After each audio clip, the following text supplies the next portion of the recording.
Olá, sejam muito bem-vindos ao GP1 Podcast, o projeto novo aqui do grupo GP1. A gente hoje recebe um convidado super especial, tá? Um dos nomes mais importantes da segurança pública do Piauí, o delegado-geral da Polícia Civil, Lúcio Queico, que comanda a instituição aí há quase 8 anos e já liderou algumas das principais e maiores operações aqui do estado do Piauí. Delegado, seja muito bem-vindo aqui, é um prazer recebê-lo, né? Como eu falei, um projeto novo. A gente está procurando esses nomes importantes, eu tenho certeza que vai ser um bate-papo super interessante aqui no GP1 Podcast. Seja bem-vindo. Obrigado, Natália, bom dia. Agradeço também a direção aqui do GP1 pelo convite e vamos conversar aqui sobre segurança pública.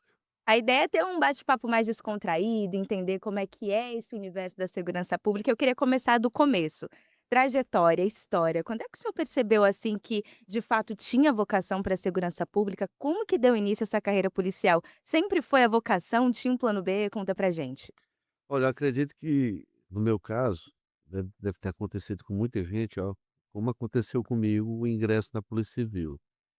Eu fiz o concurso em 2000 para o cargo de agente de polícia. Naquela época eu estava cursando Direito na Universidade Estadual do Piauí. Naquele momento era uma opção de trabalho mesmo, né. Queria já me sustentar, né, ainda dependia dos pais, ali com 21 anos, consegui a minha aprovação nesse concurso. O Hum. concurso, à época, era nível médio, né, não era nível superior como é hoje. E passei a trabalhar, né, e estudar ao mesmo tempo, e lógico que a gente vai, gostando do trabalho, se apaixonando pela profissão. Quando eu me formei, já em 2005, eu fiz a prova da OAB, né. Inclusive, na primeira fase, eu fui o primeiro colocado no Piauí e 2, 3 meses depois surgiu o edital do concurso para delegado, já em 2006. E aí eu fiz o concurso para delegado, fui aprovado, De primeira. sim, fui aprovado Olha só. e fui nomeado e contando o tempo de agente de polícia com delegado, já são 25 anos. Eu tenho 47 anos de idade e já tenho 25 anos de atividade policial. E passamos por várias delegacias, vários momentos importantes, né, investigações grandiosas que nós fizemos, e é muito bom, certo. Realmente eu tenho certeza que lá no início, quando eu fiz o concurso de agente, não pensava, não falava em vocação, só que hoje eu não me vejo fazendo outra coisa a não ser atividade de polícia judiciária. E 25 anos, você falou de carreira, é uma vida, né, é uma vida dedicada à segurança pública. O que que mudou na sua vida? Porque eu imagino que não deve ser muito fácil para quem tem essa posição, né, de segurança pública, tem que ser uma pessoa mais atenta ali. A sua rotina mudou muito por conta da sua profissão? Cada fase, não é, tem suas peculiaridades, né. Por exemplo, eu destaco algumas fases importantes. Uma fase que eu fui delegado 2 anos do GRECO, que era a unidade anterior ao DRACO, né. Aquele foi um momento muito importante na minha vida, porque nós tivemos muito enfrentamento a casos difíceis, né, que mexe inclusive com o psicológico da gente, né, aquela pressão de resolução de crimes. Hoje você observa que o DRACO é mais voltado ao enfrentamento de facções. Naquela época que era o GRECO, que era a unidade, vamos dizer assim, de elite da polícia, o principal objetivo dela era combater roubo a banco e crime de pistolagem que aconteceu no interior do estado. Então, aquela zona ali, aquela região entre Picos, Fronteiras, Pionono, São Julião, havia muitos crimes de pistolagem. Ainda hoje existem alguns crimes, também dessa natureza, mas não com tanta frequência como era antes. E investiguei alguns crimes na região, investiguei o crime que foi vítima o ex-vereador Emílio Reis, que foi uma das maiores investigações da história da polícia, ganhou repercussão nacional, né. Você considera essa como uma das maiores da sua carreira também? Não tenho nem da minha a maior, não tenho nem dúvida. Como é que foi acompanhar esse caso? Olha, à época, um ex-vereador que havia sido candidato a prefeito, ele simplesmente desapareceu e o carro dele foi encontrado às margens, né, da BR, na estrada lá que liga Picos a Campo Grande, ali por ali, salvo engano. E ali, eh, nós fomos destacados para a região para apurar inicialmente um desaparecimento. E logo quando nós chegamos, começamos a inquirir as pessoas, os familiares, percebemos que havia um forte indício que ele estaria morto. E aí começamos a fazer as diligências. Aproximadamente 5 dias depois, o corpo dele foi encontrado, enterrado em uma cova rasa, que estava só com o braço para fora. E passamos a noite ao lado desse corpo esperando a perícia chegar, né, com o IML. E a partir daí, começou a se tornar um dos casos mais emblemáticos, né. Muita cobrança da sociedade, um crime bárbaro, e ele foi alvejado com 2 disparos de arma de fogo, mas quando ele foi enterrado ele ainda estava com vida, porque no laudo cadavérico apareceu que a morte foi por asfixia mecânica, por Nossa, areia na traqueia, né. uma morte trágica, né. Demais. E aí, em resumo, nossa, um crime muito difícil, sem testemunho ocular, no meio do mato, imagina, né. Mas nós conseguimos, através de um trabalho de inteligência muito forte, né, uma investigação exaustiva. Eu lembro que eu ia para o hotel, ficava hospedado no hotel em Picos, com minha equipe, e a gente acordava ali 5h30, 6h, ia dormir meia-noite, dormindo e acordando pensando como é que ia resolver aquele caso. E naquela época não existiam tantos mecanismos de inteligência, sistemas como existem hoje, que facilitam mais o trabalho, você avalia dessa forma? Olha, lógico que a cada tempo a gente vai evoluindo, né, mas naquele tempo a inteligência já nos ajudou muito, né, com quebra de herb, né, algum trabalho que ainda se faz hoje, que Sim. também foi importante. Mas ao final, nós conseguimos identificar e indiciar 5 pessoas, o mandante do crime, que à época era o vice-prefeito da cidade, um intermediário e 3 executores. Os 5 foram presos e concluímos com êxito esse inquérito.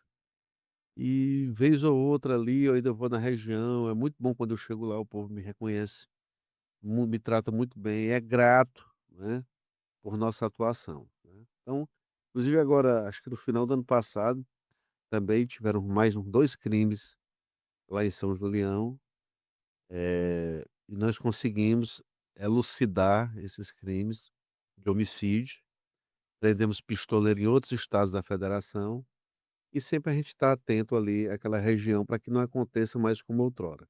Tá ligado, você falou também dessa pressão da mídia e das pessoas por resposta, né, como é que é lidar com tanta gente em cima, né? A gente enquanto mídia também tá sempre ali procurando respostas, mas acho que mais difícil ainda é a família, né, que fica ali cobrando uma justiça. Isso, eu até falo assim, a atividade policial ela é arriscada, mas no dia a dia dificilmente você vê, assim, o policial ser morto, assim, em combate, é mais quando você está de folga, algum ataque, às vezes a pessoa está num bar ali, deixa a arma exposta, é mais comum do que no dia a dia. Então hoje o que pelo menos eu falo por mim, o que às vezes deixa a gente mais angustiado, realmente mais angustiado, mas é uma angústia normal da profissão, que depois vem aquele prazer de ter solucionado. É realmente a responsabilidade de resolver rápido, certo? Por quê? Porque de um lado vem a cobrança da própria sociedade, a cobrança da imprensa, a cobrança dos chefes, a Sim. cobrança da família, né. Então por exemplo, nesse caso que eu falei, do caso Emílio, me ligar o James Guerra, que era o delegado-geral, me liga o Robert Rios, que era o secretário de segurança, a família da vítima. Cobrado de toda parte. Então, por isso que, assim, a gente tem que ter o psicológico forte, Sim, imagino. para saber o seguinte: "Olha, eu estou fazendo o meu máximo e vai dar certo. Isso aqui vai terminar, vai chegar ao fim e eu vou dar meu melhor e vai dar certo". Então, você vai aprendendo isso com o tempo, né. Então é o que eu vivo falando, que na próxima academia de polícia, esses policiais novatos que vão ingressar, eles têm que entender isso, para que quando eles cheguem a situações difíceis, você tem que passar muito tempo fora de casa, você tem que se doar para que eles sustentem o psicológico. para saber que você vai estar ali se doando mais do que de costume ali, mas você vai chegar ao fim. E depois você vai descansar e você vai ficar muito feliz pelo seu próprio desempenho, né. Então tratar, assim, a O mental, cabeça é né. muito importante para a atividade policial. É essencial. É verdade, delegado. E aí a gente falando agora de grandes operações, né, você me citou esse caso que te marcou bastante, mas o Piauí ele já esteve aí, inclusive em grandes operações nacionais, né, o senhor já esteve coordenando. E o Uhum, assunto do momento que a gente percebe agora são esses golpes, pirâmides financeiras, né. A gente teve essa semana agora a questão do Chico Trader, que estava uhum. foragido, e a gente há mais de um ano, né, acompanhando, foi cerca de um ano, 8 meses que a gente ficou nessa. Aproximadamente isso. Aproximadamente, né, e a gente acompanhando esse caso e foi um caso muito interessante, porque a gente percebe que teve uma ligação com a Interpol, né, vocês precisaram acionar todo um sistema de inteligência, e eu queria entender como é que funciona essa integração das polícias estaduais com a Interpol, porque teve toda uma trajetória dele, né, de sair de Teresina, ir para São Paulo, ir para o Paraguai. Nesses casos, como é que as polícias trabalham de forma integrada para identificar um caso como esse, prender uma pessoa assim? Olha, aproveito para tratar dessa questão dos crimes cibernéticos, né. Sim. Você observa, por exemplo, que saiu aí o Anuário da Segurança Pública, você vê que os indicadores que mais se observa são os indicadores que você sente que, ó, que é palpável no dia a dia, que é o homicídio, que é o roubo, que é o feminicídio. Você não vê falando muito de estelionato, É. né. Só quando acontece um caso pontual ali. É, entendeu. Então, eu estou falando que isso tem que ser levado mais a sério a nível nacional. Aqui, nós já percebemos que os estelionatos, eles superam o número de roubos, o roubo à mão armada, É né. mesmo? É, pra você ter uma ideia. Quais são os mais comuns? É o golpe do carro, né, que ele anuncia um carro na OLX e não existe o carro. Esse é Tem bem famoso. tem vários, tem um que, fica eu acho vai mais para extorsão, que é aquele golpe da novinha, né. Então Uhum. então tem muitos casos. E por que que, não gera tanta comoção? Porque você não está vendo. São casos que não se resolve com patrulhamento ostensivo. O Sim. cara faz lá da Bahia, faz de qualquer estado, né. Faz um anúncio falso, manda um link falso para você pagar um boleto, né. E a gente está trabalhando forte nisso, para tanto na comunicação, né, para explicar às pessoas para que não cair em facilidade, não existe. Mas eles estão sempre se moldando, né, eu acho que hoje em dia a gente tem que estar mais atento do que já era, porque eles estão criando sempre mecanismos para não ficar tão óbvio, é isso que eu percebo. Mas a principal mensagem não existe essa facilidade, não existe dinheiro fácil, não existe um carro que custa 50.000 vendendo por 30. Sempre Então, desconfiar. é isso, porque às vezes o estelionatário age numa certa a vítima quer uma facilidade e não tem essa facilidade no mundo, assim, dos negócios, né. Mas olha, sobre essas operações, nós fazemos sempre através da Polícia Federal, né. A ligação da polícia judiciária nossa, Polícia Civil Estadual, para se chegar a outros países é via Polícia Federal. Então é excelente relação. O caso mais emblemático foi aquele caso do estudante de medicina, né, que abusou sexualmente de sobrinhas e foi preso na Argentina. Ali foi uma colaboração direto com a Polícia Federal, muito difícil, mas nós conseguimos realizar aquela prisão. Então, hoje o cerco é muito grande, né, para esse tipo de criminoso que entende que acha que vai fugir para o exterior e não vai ser capturado.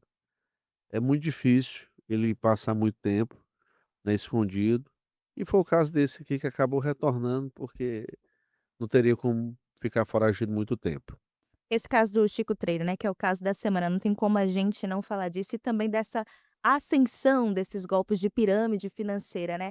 A gente queria entender como é que funciona na prática, porque a gente entende, a gente está falando aqui, que nunca duvidar de promoções, dinheiros muito fáceis, mas eles prometem, né, grandes lucros e as pessoas investem muito dinheiro. Como é que funciona como é que eles atraem essas pessoas, essas vítimas? Como é que funciona esse golpe da pirâmide financeira na Olha, prática, delegado? eles atraem, vou explicar, ele consegue um capital, e aí começa a chamar alguém para investir. E vamos dizer que a Natália, por exemplo, vai investir. Natália, você vai ter 10% de renda todo mês. Eita, quem é que paga isso? E aí você vai, deu até o quinto mês você está recebendo. E aí você diz para uma amiga sua: "Olha, lá é bom, eu estou recebendo". Aí a amiga vai e investe. Com esse dinheiro que a amiga está investindo, ele já está pagando outra pessoa. Então ele já está utilizando os capitais novos para pagar o teu rendimento. E isso ele vai fazendo, até que uma hora não dá mais. Vai acumulando. Vai acumulando, e aí a parte de baixo aqui, quem entra por último na pirâmide, acaba tendo maior prejuízo de quem entrou primeiro. Então sempre tem um sorteado ali, né? Tem a maioria, né, então assim, nessas pirâmides, tem algumas vítimas que conseguem que o prejuízo deles não é tão grande quanto de quem entrou. Por exemplo, nesses últimos casos eu recebi relatos até na delegacia geral, por exemplo, de pessoas que investiu 70.000 e ele desses juros aí, ele recebeu quase 70.000, certo. Certo. E tem outros que não receberam nada, né. E não tem uma garantia de fato, né. Como é que funciona esses contratos? Eles prometem de fato? Existe essa possibilidade de erro? Eles avisam a vítima ou vão desavisadas mesmo? Aí é aquele contrato fraudulento, certo. É aquele contrato que chama contrato de adesão, onde as cláusulas já estão postas, né, a pessoa assina, mas o dolo está caracterizado desde o início. Sim. Porque não existe possibilidade real disso acontecer, de ter um investimento em que se dará uma margem de lucro tão absurda quanto essa. Então ali, desde o início está claro. Então quem são as pessoas, ele utiliza o estelionatário, ele utiliza as próprias vítimas para chamarem outras vítimas. Entendi. E o que é o que chama a atenção? É porque os próprios investidores iniciais dizem que estão recebendo, que o negócio é bom. Eles mesmos fazem a propaganda do Fazem a negócio, né? propaganda, então é por isso toda pirâmide é dessa forma, né. Tem tem as diferenças de como atrair os clientes, da forma de que ele diz que está investindo: "Ó, estou investindo no mercado, na bolsa, estou investindo na China, nos Estados Unidos", então, ele inventa uma série e aquela conversa boa, aquela lábia, E eles aquela mesmos também ostentam muito nas redes sociais, né, o e perfil dessas pessoas é é, ostentar para atrair as vítimas também? exatamente, perfeitamente. É uma das formas em que se faz essa atração. E é justamente com o dinheiro das vítimas também, né, que a gente percebe isso.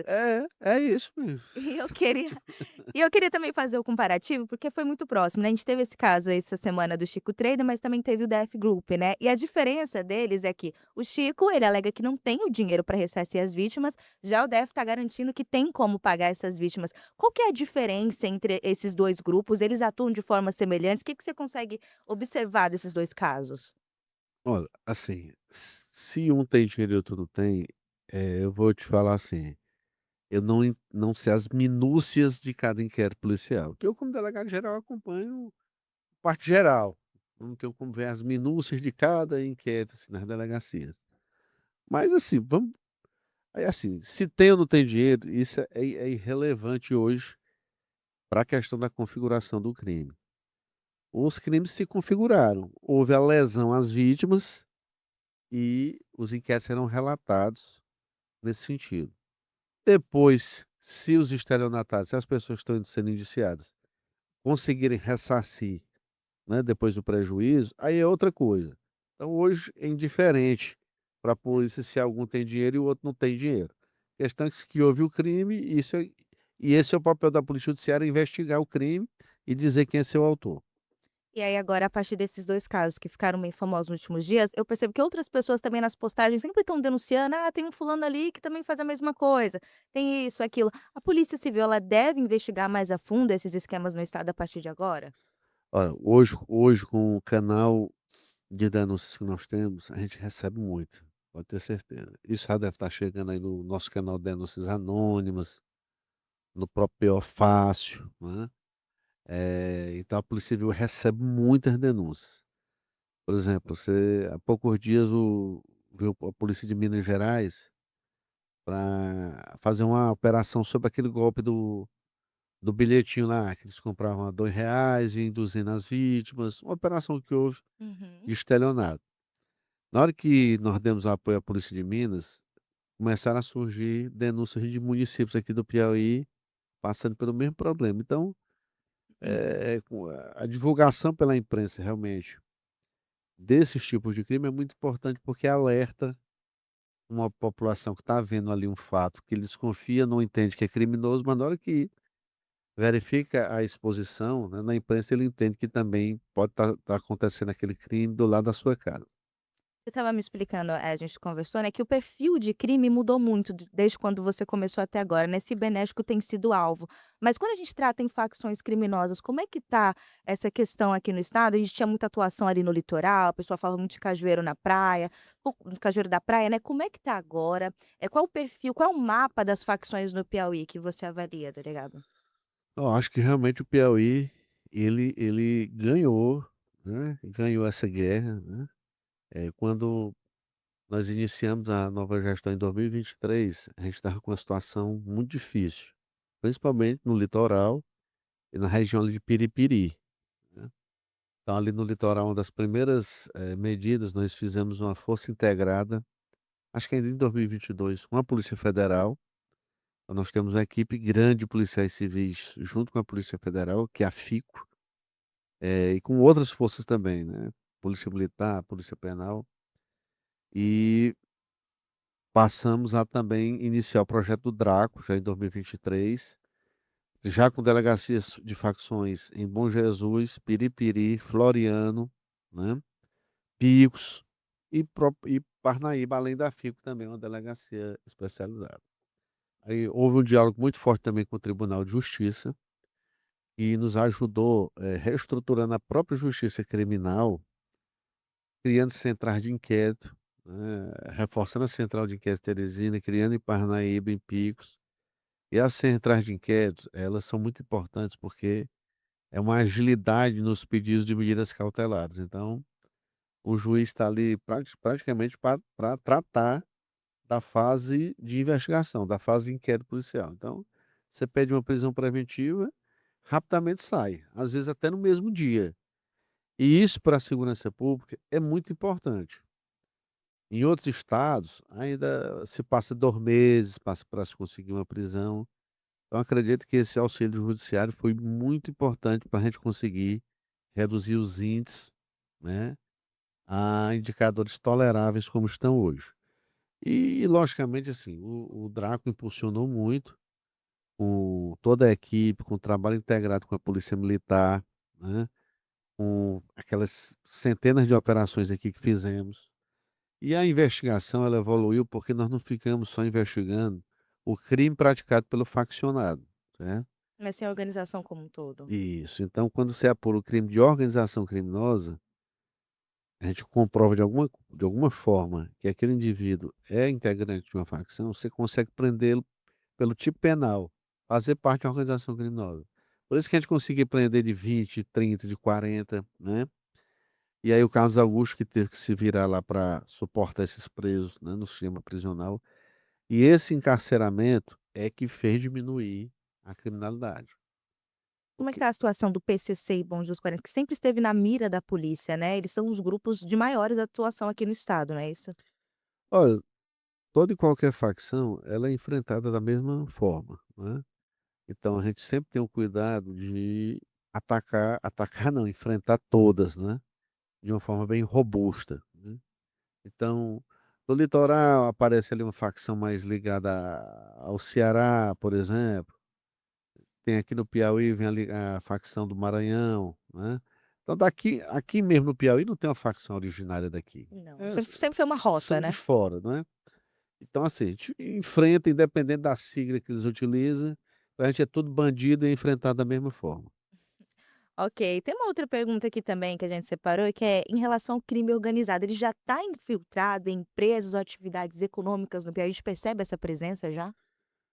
Sim, mas eu acredito que aqui no Piauí, quando eles começaram, a gente já foi para Cortou o mal cima pela logo. raiz. Isso. Acredito que isso nos maiores centros como São Paulo, está bem mais evidenciado, né.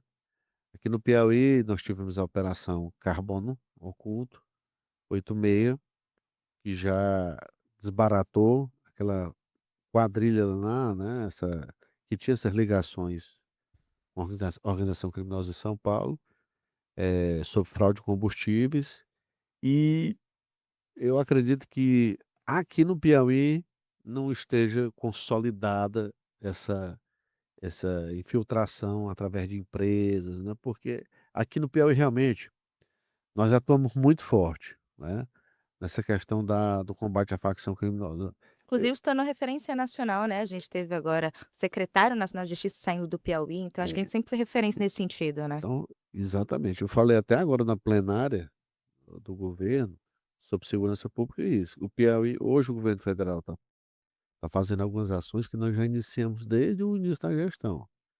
Por exemplo, foi lançado agora o Brasil contra o crime organizado, né, mas a gente já está fazendo isso já há mais de 3 anos, né, um enfrentamento muito forte de recursos humanos e materiais, né, pra combater esse tipo de crime. Brasil contra o Pacto contra o Feminicídio. Hoje é outra vertente É, da reduziu polícia bastante, né, é, o número. isso. E nós temos aqui em Teresina 5 delegacias especializadas, além do plantão da Casa da Mulher Brasileira, um plantão muito bom, com, pessoal do atendimento multidisciplinar, psicólogo, assistente social, delegadas e oficiais investigadores preparadíssimos para atender as mulheres. E no interior, nós conseguimos juntar o atendimento à mulher a outros grupos em situação de vulnerabilidade, exemplo, criança, idoso, vítimas de intolerância racial, intolerância religiosa. Então, tem uma pasta que é a pasta de combate a esse tipo de crime, né, praticado com violência grave e ameaça, e temos aquela parte da Polícia Civil também já treinada para atender o público em situação de vulnerabilidade. E a questão do feminicídio, eu acredito que sempre foi uma pauta muito importante, né. Recentemente se anunciou uma queda de 67% nos Foi. casos, né. Como é que foi essa trajetória até chegar a esse dado? Tem vários programas, vários núcleos, a gente acompanha, mas realmente eu sinto que teve essa redução na violência contra a mulher e acho que uma resposta mais rápida também, né. Verdade, olha, eu cuido muito desse tema, sou muito preocupado com esse tema. Ano passado, no mês de agosto, nós criamos o plantão da Casa da Mulher Brasileira, então está completando um ano agora, né, no próximo mês. E esse plantão ele abrange Teresina e toda a região metropolitana, né. Lá se faz do BO, a medida protetiva, ao pedido de prisão, ao flagrante, todo e qualquer ato que a mulher seja, né, que tenha necessidade de fazer. Então, nós estruturamos, tiramos ali servidor de onde não tinha, para colocar lá, bem qualificados, bem treinados. E por coincidência, você observa o seguinte: no ano todo de 2025 houve uma redução de 5 a 7% de feminicídios, mas quando você coloca o recorte só do segundo semestre do ano passado, a redução já é de 33%, né. Então, assim, já existia a criação do plantão e já existiam as orientações que nós cobramos de forma muito forte, e foi, representar por prisão preventiva, certo, de agressores de mulher, na primeira denúncia. Sim. Não ficar naquele automático de toda vez que a mulher for a uma delegacia, pedir antes uma protetiva. Disse: "Olha", eu conversando com as próprias delegadas, nem toda ameaça, ou injúria, ou difamação é a mesma coisa, você tem que analisar o fato, certo? Então, se o indivíduo que acabou de terminar um relacionamento, ele tá ali impressionado ainda com a mulher, tá seguindo a mulher, tá ali rodeando a casa dela, tá ameaçando, no meu na minha concepção, protetiva não é suficiente para proteger a vida da mulher. Não é uma das principais críticas que as pessoas fazem, na Então verdade. foi o que eu fiz, nós fizemos um ato recomendando que os delegados peçam a prisão preventiva imediatamente. Inclusive, O antes próprio nome já diz, né, preventiva. antes eu fiz até uma consulta à Procuradoria do Estado, juntei jurisprudências e eles concordaram comigo e eu emiti o ato, também ainda no mês de agosto do ano passado. E eu dei até um exemplo Você vai lembrar que no ano passado, houve um feminicídio que realmente me deixou até, de certa forma, transtornado. Justamente quando a gente estava estudando esse tema, acho que eu tinha acabado de baixar o ato no mesmo dia, uma mulher, ela procurou a delegacia em Floriano, narrando que estava sendo vítima de ameaça. Foi colhida a oitiva dela, foi representada pela protetiva, não como eu entendo que deve ser feito, como eu estabeleci que deve ser feito, e o juiz concedeu a previ isso foi numa quinta, o juiz concedeu a protetiva na sexta, não deu tempo nem o oficial de justiça cumprir, entrou o final de semana. Na segunda-feira, o indivíduo foi ao trabalho da mulher, que era na PAI, vocês procurarem, vocês vão achar essa matéria, e quando ele foi tentar matar a ex-companheira, uma amiga dela entrou e ele terminou golpeando ela com a faca e matou a amiga. Então, como estou dizendo, alguns nem toda ameaça, ele tem a mesma verossimilhança. Cada caso é um Cada caso. caso é um caso e tem que dar o remédio realmente eficaz para que o indivíduo não cometa o feminicídio. Qual é o remédio? É prender o indivíduo, colocar atrás das grades. Ali ele não tem condição de matar ninguém. Delegado, eu sei que é um caso delicado para a gente estar comentando, né, mas para a gente perceber que realmente eles estão em toda parte. A gente teve um caso dentro da Delegacia Geral, Sim, protegemos a identidade da vítima, foi uma isso, resposta rápida. E eu isso. queria entender quais protocolos de segurança mudaram desde esse episódio, né, ali, porque você está sempre se reinventando, buscando ali mecanismos. Eu queria saber, dentro da Delegacia Geral, como que isso foi tratado? Olha, eu acredito que todas as repartições públicas e até empresas privadas ficaram pensando, né, porque é algo ali que você não tem como prever, E né. chocou por ser dentro de uma É, delegacia, né? antever. Como é que você imagina que um servidor, um indivíduo, ainda que terceirizado, vá fazer isso dentro de uma unidade, com vários, né, policiais, e nos reunimos, né, com toda a gestão da polícia. Se você for hoje na própria delegacia geral, você vê que tem as janelas hoje têm um vidro, né, nós colocamos um vidro. Para identificar, Todo visualizar todo o todo o espaço, espaço. Então quem passa nos corredores consegue vê ver tudo. tudo, vê, né. Tem já um sistema de câmeras já todo instalado, apesar de que naquela situação não era questão de câmera, realmente, no setor onde ocorreu o fato, é um setor que não tem atendimento ao público. Era um setor de digitação de folha de pagamento, setor pessoal, então era mais um serviço realmente interno, nas últimas salas do pavimento superior, né. Então, na verdade, é a índole do indivíduo mesmo Muito de caso pensado, né. que foi preso no mesmo dia, não é. Foi premeditado, sim, na minha concepção foi premeditado, e foi preso no mesmo dia, e já teve até audiência de instrução dele, né, já houve e eu espero que ele realmente pague pelo que ele fez. Delegado, e tem também uma curiosidade minha, né, de saber como que é a sua rotina em relação à sua segurança particular, porque você é um delegado, imagino que deve ser muito visado, já recebeu algum tipo de ameaça? Olha, eu nunca recebi ameaça, mas é lógico que eu ando com cuidado, eu tenho bem as precauções, existem os policiais que geralmente me acompanham, né.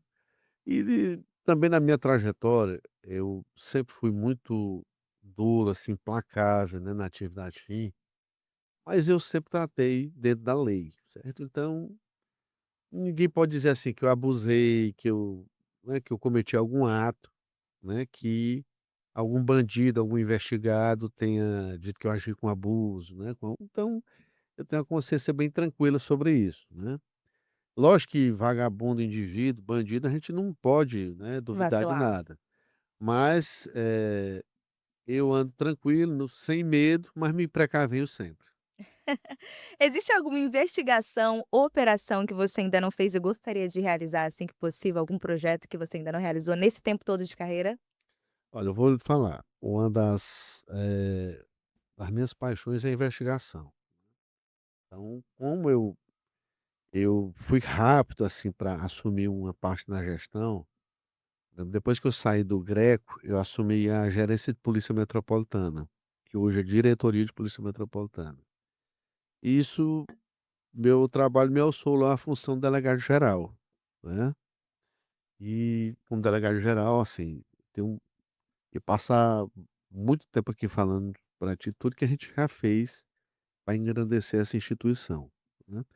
Mas uma coisa que eu gosto é realmente a de investigação e principalmente a investigação de homicídios, ela é apaixonante, né. É uma das pastas que eu mais gosto. Você sempre aprende algo novo em É muito investigação? bom, é muito motivante, né, por exemplo, tem muito policial que gosta mais daquela questão de treinamento, de operação, gosta muito de arma, né, de treinamento para operações especiais. Eu já gosto mais da parte de investigação mesmo, de entender a questão do crime, né. Eu acho que eu tenho um certo tino para isso, né, para colocar aquilo na cabeça e chegar até o fim, né. Então, todas as pastas, né, assim, as áreas de investigação, por exemplo, você me perguntar: "Você gosta mais dessa investigação de crime cibernético ou de homicídio?", não tem dúvida que a investigação de crime violento ela me atrai mais, né. Eh, então é uma a da o DHPP é uma das delegacias que eu visito mais, que eu acompanho mais, né. Por exemplo, esse último crime, eu participei bem, assim, da investigação, detalhe por detalhe, daquele caso do rapaz que foi sequestrado em Altos, depois foi enterrado, né, aquela vítima foi enterrada, Sim. né. Então ali eu tive presente algumas vezes no DHPP para entender toda a dinâmica, debater com os delegados.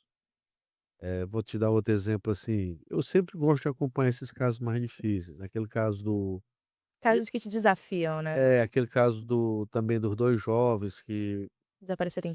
que foram executados lá por aquele dono daquela empresa de frango. Eu Ah, não estou sim. querendo prejudicar a imagem de ninguém, mas você lembra, né. Sim, sim. Então ali eu fui lá também, dialoguei com os delegados para saber a melhor forma da gente resolver o crime. Então porque assim, o homicídio, o latrocínio, é o crime que choca a sociedade, ele desestabiliza a sociedade, né. Você observa que um furto, um roubo, ali, uma hora as pessoas esquecem, mas um homicídio não esquece, um latrocínio não esquece, porque ele não mata só a pessoa, ele mata a família, né. Ele é um crime que a sociedade não tolera, de forma nenhuma. Um crime desse no interior, se a polícia não dá uma resposta rápida e prende o autor, a sociedade fica amedrontada, ela fica desestabilizada. Quando você prende ali o indivíduo, mostra que a justiça está acontecendo, restaura-se a ordem, né, a paz social, né. Então, por isso, eu até digo que o principal indicador do Ministério da Justiça é o homicídio. Você observa que a medição da violência nos estados, ela é muito por esse indicador de morte violenta. Perfeito. Para a gente já estamos quase encerrando aqui o nosso bate-papo, mas eu queria entender também, qual que é a mensagem que você deixa para quem quer entrar para a corporação, qual que é o peso da responsabilidade de você fazer segurança pública? A mensagem é que não entre na polícia pensando só no salário, pensando em andar armado, certo? Não entre na polícia pensando em ser servido. A polícia, como qualquer outro serviço público, e explico melhor, mais ainda do que outros serviços públicos, é um serviço essencial, é um serviço emergencial. Então não é um trabalho de você chegar 8 da manhã e almoçar, marcar a hora de voltar à tarde, não tem isso. Em alguns casos, a investigação começou, só termina quando você resolver. Então tem que ter psicológico forte para aguentar a pressão, suportar a pressão. Ir para o interior, realmente se estabelecer no interior. Muita gente quer fazer o concurso, vai para um interior, uma semana depois está pedindo para ir para Teresina, quer abandonar a cidade, deixar sem policiais. Então, em vez de entrar para a polícia, entre com o espírito público, entre com o espírito de servir, senão não vai ser feliz aqui. Perfeito. E para finalizar, quando que o senhor olha, assim, para o início da sua carreira e compara com a Polícia Civil de hoje, o que que você sente mais orgulho? Ó, primeiro eu tenho que agradecer a Deus, né, por ter me dado essa graça de ter sido aprovado em 2 concursos, né, da polícia. De ter entrado como agente de polícia e ter chegado à chefia da Polícia Civil. e está há mais de 7 anos, 7 anos e meio, a maior longevidade em que um delegado geral esteve no cargo. Então, assim, só Deus para nos dar essa oportunidade de estar conduzindo uma instituição tão magnífica e tão importante. Então, nós conseguimos sede nova da Delegacia Geral, conseguimos reestruturação das carreiras com, por exemplo, a transformação dos cargos de agente escrivão para oficial investigador. Conseguimos 8 promoções consecutivas na Polícia Civil, com centenas de policiais promovidos, todos com implementação dos efeitos financeiros imediatos nos contra-cheques, criação de órgãos como a DECO, Delegacia de Corrupção, Delegacia de Desaparecidos do DHPP, Delegacia do Interior, órgãos essenciais para a administração da Polícia Civil, como Departamento de Licitações, eh, Diretoria de Planejamento, Departamento de Recuperação de Ativos. Então, assim, aconteceu muita coisa, né, durante esse período. E a Polícia Civil hoje, ela tem assento, certo, em todo local. Apesar da nossa subordinação ainda à Secretaria de Segurança Pública, que é normal, a Constituição estabelece que as polícias civis são subordinadas aos governadores, mas antes o delegado-geral não tinha nem assento. E uma reunião, no Karnak, uma reunião no tribunal, ia só o secretário e o comandante da Polícia Militar, porque o delegado-geral era praticamente só uma diretoria dentro da secretaria. Hoje não. Hoje toda a sociedade, todas as instituições sabem quem é o delegado-geral da Polícia Civil, quem é o chefe da Polícia Civil. É verdade. Então esse fortalecimento foi muito importante, eu agradeço, né, ao governo do estado, por ter tratado a polícia tão bem nesses últimos anos, né, com investimentos, com essa integração, com inovação tecnológica, né. Eh, Hoje nós temos assento também no Conselho dos Chefes de Polícia Civil, o Conselho Nacional dos Chefes de Polícia Civil, sempre estamos debatendo lá projetos que são importantes para todas as polícias judiciárias, né. Então, inclusive, hoje eu sou decano lá do conselho, né. Então, assim, é um momento muito bom e o principal é que hoje nós estamos hoje vivendo o melhor período de redução de violência, que em resumir tudo isso, isso é que é o importante, né. Não foi um investimento A, B, C, D, porque se não tivesse resolvido, se não tivesse baixado a criminalidade, a gente não poderia comemorar. Então, com todo esse investimento, com todo esse trabalho que a gente vem fazendo, o importante é que está se deixando um legado de redução de violência. Então, eu acho que esse realmente é o que se deve se destacar. Perfeito, então. Olha, gente, eu adorei conhecer um pouco mais da trajetória, da carreira, né, do que mudou. O que foi? Mas estava captando, ué. Ok, então, pode ir? Bom, gente, eu adorei esse bate-papo, foi muito bom conhecer um pouco mais da trajetória, da carreira, da atividade policial em si na prática, né. Eu agradeço muito aqui a presença do delegado que topou essa entrevista e seja sempre bem-vindo aqui ao GP Podcast, viu, delegado? Olha, eu que agradeço a oportunidade de falar um pouco sobre segurança pública, sobre nossa carreira, e finalizo aqui agradecendo toda a direção aqui, o GP1, e também dizendo à população que cada vez mais a gente está trabalhando forte para melhorar mais e mais a segurança pública. Estamos com o concurso em andamento. Acredito que no ano que vem a gente já deve ter muitas centenas de nomeações aí para melhorar mais aí a nossa atividade. Perfeito, eu sou a Natália Carvalho, esse foi mais um episódio do GP Podcast, a gente se vê no próximo.